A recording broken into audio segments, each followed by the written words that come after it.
नमस्कार दोस्तों, आप देख रहे हैं एचवीएस स्टडीज़ और इस वीडियो में आपके लिए 16 जून 2024 का करंट अफेयर लेकर आ गए हैं। करंट अफेयर के साथ साथ स्टैटिक जीके और रिलेटेड करंट अफेयर्स का रिवीजन करते हुए चलेंगे। अगर आप इस चैनल पर पहली बार आए हो तो चैनल को सब्सक्राइब कर लीजिएगा। वीडियो अच्छी लगे तो वीडियो लाइक करके ज़रूर जाइएगा। लास्ट में आपके लिए क्विज़ रखा है, उस क्विज़ को ज़रूर सॉल्व कीजिएगा। चलिए बात करते हैं लास्ट डे के क्विज़ की।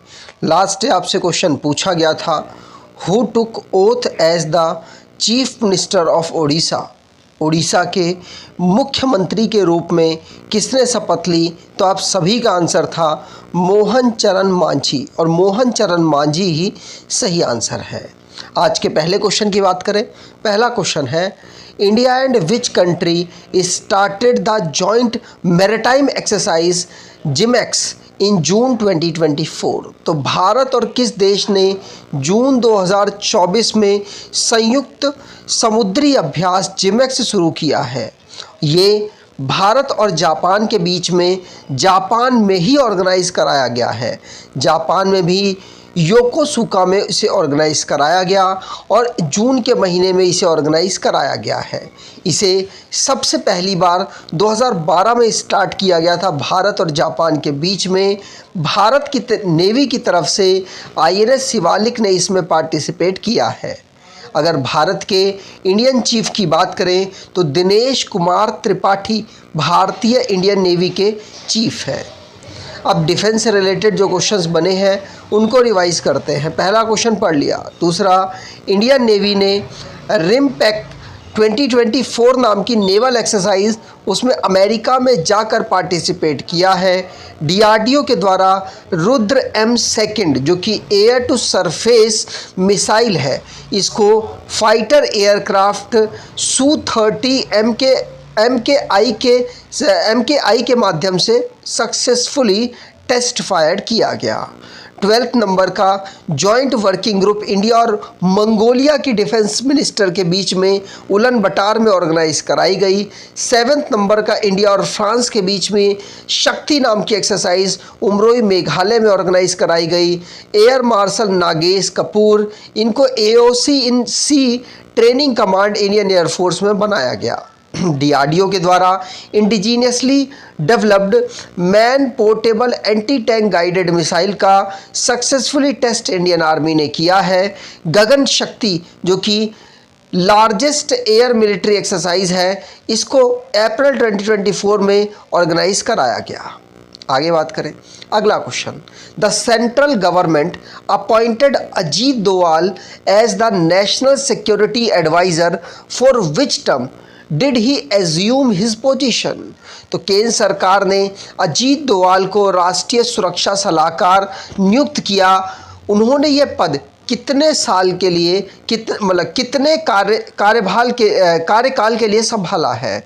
तो उन्होंने ये तीसरे कार्यकाल के लिए संभाला है। जब भारत के प्रधानमंत्री नरेंद्र मोदी जी 2014 में चुनकर आए थे, तब से इनको लगातार सिलेक्ट कर रहे हैं as a national security adviser. तो ये तीसरी बार यहाँ पर सिलेक्ट हुए हैं नेशनल सिक्योरिटी एडवाइज़र के रूप में।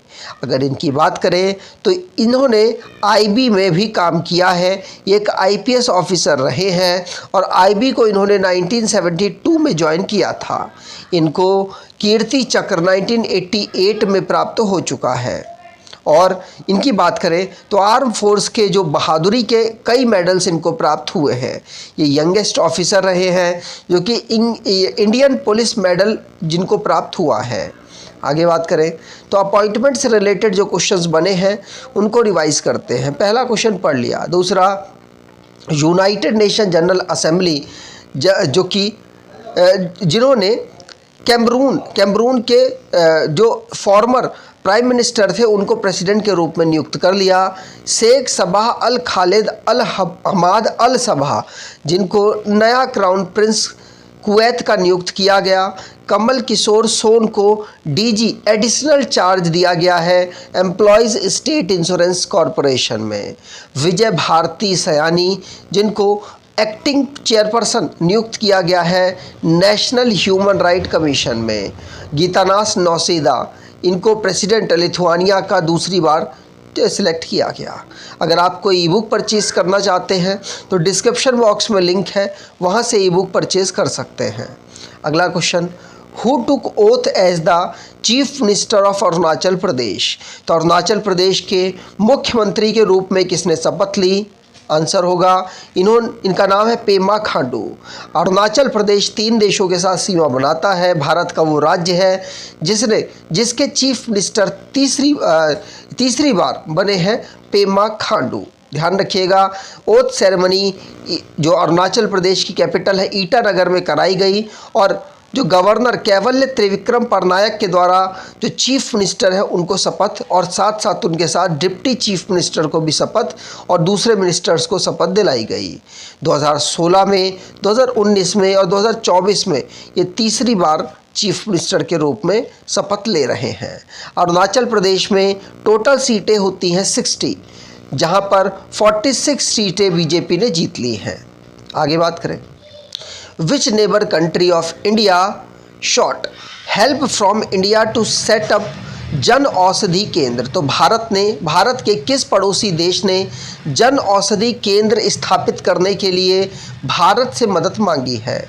तो भारत से नेपाल ने मदद मांगी है। जन औषधि केंद्र क्या है? तो सस्ती कीमत पर दवाएं यहाँ पर प्रोवाइड कराई जाती हैं। सेम केमिकल होता है, बस नाम अलग हो जाता है और सस्ते रेट पर ये दवाएं सिटीजन्स को मिलती हैं। तो अभी रिसेंटली में नेपाल ने भारत से जन औषधि सेंटर को डेवलप करने के लिए हेल्प मांगी है और जिससे कि जेनरिक मेडिसिन्स को वहाँ पर भी ओपन किया जा सके। इसी प्रकार से जो अप्रैल 2024 में अफ्रीकन कंट्री नाइजीरिया ने भी भारत से जन औषधि सेंटर को खोलने के लिए असिस्ट मांगा था। लेकिन अगर बात करें पहली कंट्री ऐसी कौन सी बनी थी जहां पर भारत ने जन औषधि स्कीम को लॉन्च किया था या फिर वहां पर काम स्टार्ट हुआ था, तो मॉरिशस ऐसी पहली कंट्री बना था और 250 अब ऐसे हो चुके हैं, 250 सेंटर वहां पर खुल चुके हैं जन औषधि केंद्र के। आगे बात करें अगला क्वेश्चन, उससे पहले नेपाल जिसके प्राइम मिनिस्टर पुष्प कमल दहल प्रचंड है। काठमांडू यहाँ की कैपिटल, नेपालीज रुपी यहाँ की करेंसी है। नेपाल भारत के 5 राज्यों के साथ सीमा टच करता है, सिक्किम, वेस्ट बंगाल, बिहार, उत्तर प्रदेश और उत्तराखंड। टोटल 1850 किलोमीटर की बाउंड्री टच होती है। अगर बात करें सबसे बड़ी बाउंड्री सभी राज्यों में तो बिहार के साथ टच होती है। अगला question, with whom has the Indira Gandhi national centre for the art signed an agreement to promote Indian art and culture? तो इंदिरा गांधी राष्ट्रीय कला केंद्र ने भारतीय कला और संस्कृति को बढ़ावा देने के लिए किसके साथ समझौते पर हस्ताक्षर किया है? तो ये हस्ताक्षर किए गए हैं संसद टीवी के साथ। तो Indira Gandhi national centre for arts ने यहाँ पर संसद टीवी के साथ साइन अप किया, जिससे कि भारत के कल्चर और भारत के आर्ट को प्रमोट किया जा सके। अगला question, scientist discover a space bug bacteria hidden inside the international space station, what is it's name? तो वैज्ञानिकों ने अंतर्राष्ट्रीय अंतरिक्ष स्टेशन के अंदर छिपे एक स्पेस बग बैक्टीरिया की खोज की है। इसका नाम क्या है? तो इसका नाम एंट्रोबैक्टर बुगेंडेंसिस है। क्या? एंट्रोबैक्टर बुगेंडेंसिस। यहाँ पर थर्ड ऑप्शन बिल्कुल सही होगा। इंटरनेशनल स्पेस स्टेशन कुछ इस प्रकार का है जहाँ पर बैक्टीरिया भी रिसेंटली में नासा जो कि भारतीय मूल के एस्ट्रोनॉट हैं सुनीता विलियम्स और उनके साथ 8 क्रू मेंबर हैं, उन्होंने यहाँ पर जो ये बैक्टीरिया है वो डिस्कवर किया है। इसमें भारत की IIT मद्रास ने भी हेल्प की है। ठीक, आगे बात करें अगला question, to whom has the supreme court now handed over the case after Himachal Pradesh refuse to provide water regarding the water crisis in Delhi? तो दिल्ली में जल संकट को लेकर हिमाचल प्रदेश द्वारा पानी देने से इनकार करने के बाद सुप्रीम कोर्ट ने अब यह मामला किसे सौंप दिया है? तो अब ये मामला सुप्रीम कोर्ट ने अपर रिवर यमुना बोर्ड को सौंप दिया है। अभी रिसेंटली में सुप्रीम कोर्ट ने ऑर्डर दिया था कि हिमाचल प्रदेश लगभग 130 से ऊपर क्यूसेक पानी छोड़ेगा, लगभग 137 क्यूसेक पानी छोड़ेगा और हिमाचल प्रदेश से होता हुआ हरियाणा से दिल्ली में आएगा, जिससे कि दिल्ली में जो वाटर क्राइसिस है उसको कम किया जा सके। लेकिन जब हिमाचल प्रदेश ने ऐसा करने से मना कर दिया तो अब इस पूरे केस को सौंप दिया गया है यमुना के एक पूरे सिस्टम के पास, जो कि अब यहाँ पर डिसाइड करेंगे कि दिल्ली को पानी किस प्रकार से प्राप्त हो। अगला question, Pandit Rajiv Taranath passed away on 11th June 2024. He was which of the following? तो पंडित राजीव तारानाथ का 11 जून 2024 को निधन हो गया। वह निम्नलिखित में से कौन थे? तो वो एक सरोद मैस्ट्रो क्लासिकल म्यूजिशियन थे। तो ए एंड बी यहाँ पर आंसर बिल्कुल सही होगा। तो सरोद और साथ साथ क्लासिक म्यूज़िक के जानकार थे।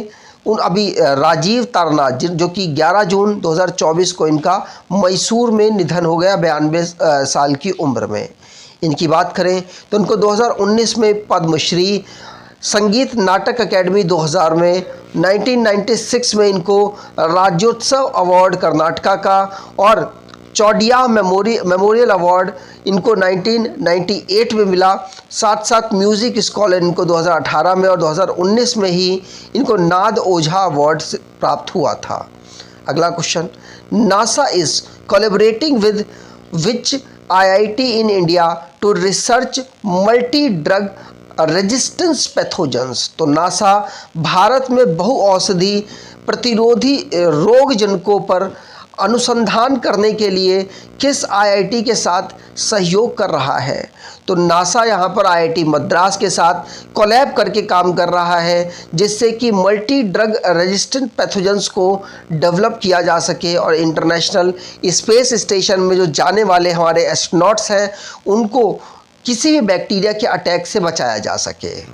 आगे बात करें, अब लास्ट डे के करंट अफेयर्स को रिवाइज करें तो भारत की रैंक 129 रही है gender equality global gender gap index में। और मलावी जिसके वाइस प्रेसिडेंट सोलोस क्लॉज चिलीमा थे, जो कि अभी रिसेंटली में उनका प्लेन क्रैश की वजह से निधन हो गया। उड़ीसा के चीफ मिनिस्टर कौन बने हैं? तो मोहन चरण मांझी बने हैं। 4th time N Chandrababu Naidu chief minister Andhra Pradesh के बने हैं। आगे बात करें, इटली G7 समिट इटली में ऑर्गेनाइज कराया जा रहा है, जिसमें 7 देशों के साथ साथ जो दुनिया की सबसे बड़ी अर्थव्यवस्था वाले देश हैं उनके साथ भारत के प्रधानमंत्री ने भी यहाँ पर पार्टिसिपेट किया है। वर्ल्ड बैंक जिसने कंटेनर पोर्ट परफॉर्मेंस इंडेक्स को जारी किया। Amaravati chief minister N Chandrababu Naidu के द्वारा अनाउंस की गई कि यही अब कैपिटल रहने वाली है इकलौती। आगे बात करें, अभी मई में सबसे कम जो रिटेल इन्फ्लेशन दर्ज हुआ है कितना 4.75% पूरे साल का। और क्वांटम साइंस और टेक्नोलॉजी जो इंटरनेशनल ईयर है ये 2025 इसको यूनाइटेड नेशन ने अनाउंस किया है कि इसे अब पूरे साल को हम international year of quantum science and technology observe करेंगे। प्राइम मिनिस्टर के द्वारा, भारत के प्रधानमंत्री के द्वारा 17वें नंबर की PM किसान सम्मान निधि योजना को वो योजना का अमाउंट अभी लॉन्च किया गया। 20,000 करोड़ का ये टोटल अमाउंट था। आज के क्विज की बात करें तो India and which country started the joint maritime exercise JIMEX in June 2024। Bharat और किस देश ने जून 2024 में संयुक्त समुद्री अभ्यास जिमेक्स से शुरू किया है? तो कमेंट बॉक्स में डिटेल में आंसर दीजिएगा। अगर आपको ये वीडियो अच्छी लगी है तो आपसे अनुरोध करूंगा वीडियो को लाइक कर दीजिएगा, चैनल को सब्सक्राइब कर लीजिएगा। धन्यवाद।